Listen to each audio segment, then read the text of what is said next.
سرحدوں پر جنگ جاری تھی، لیکن ایک خاموش انقلاب دلوں میں برپا ہو رہا تھا، جہاں دشمن بھی عثمان کے پرچم تلے آ رہے تھے۔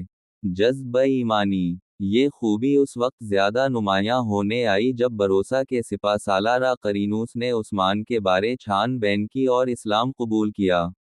سلطان نے اسے ایک ناتب دیا اور وہ بعد میں دولت عثمانیہ کے معروف سپہ سالاروں میں شمار ہوا۔ بیزنیلی سلطنت کے کئی سپہ سالار عثمان کی شخصیت سے متاثر ہوئے اور اس کے طریقہ جنگ اور سیاست کو پسند کیا۔ حتیٰ کہ عثمانیوں کی صفیں نو مسلم سپہ سالاروں سے بھر گئیں، بلکہ بہت سی اسلامی جماعتیں خدمت اسلام کے جذبہ سے سرشار سلطنت عثمانی کے جھنڈے کے نیچے جمع ہو گئیں۔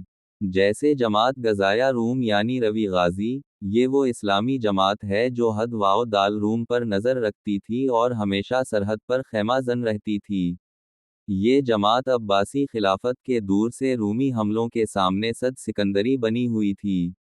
ہمیشہ سرحد پر رہنے کی بدولت رومیوں کے خلاف جہاد کے سلسلہ میں اس جماعت کو بڑے تجربات حاصل ہوئے اور کافروں کی اخلاقی گراوٹ نے ان کی اسلام سے وابستگی اور نظام اسلام پر یقین کو بہت پختہ کر دیا۔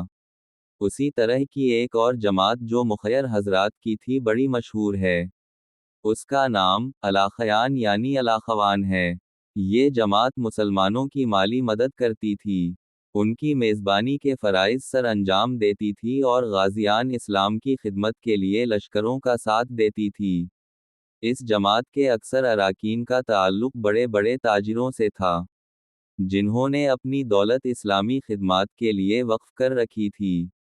سماجی کام مثلاً مساجد، خانقاہوں، دکانوں اور ہوٹلوں کی تعمیر سلطنت میں ان لوگوں کو بڑی قدر کی نگاہ سے دیکھا جاتا تھا۔ اس جماعت میں ممتاز علماء بھی شامل تھے جو اسلامی تہذیب کی ترویج کا فریضہ سر انجام دیتے تھے اور لوگوں کے دلوں میں تمسک بالدین کا جذبہ بیدار کرتے تھے۔ ایک جماعت حاجیوہ پر مشتمل تھی، اس کا نام تھا حاجیات روم یعنی حجات ارض روم۔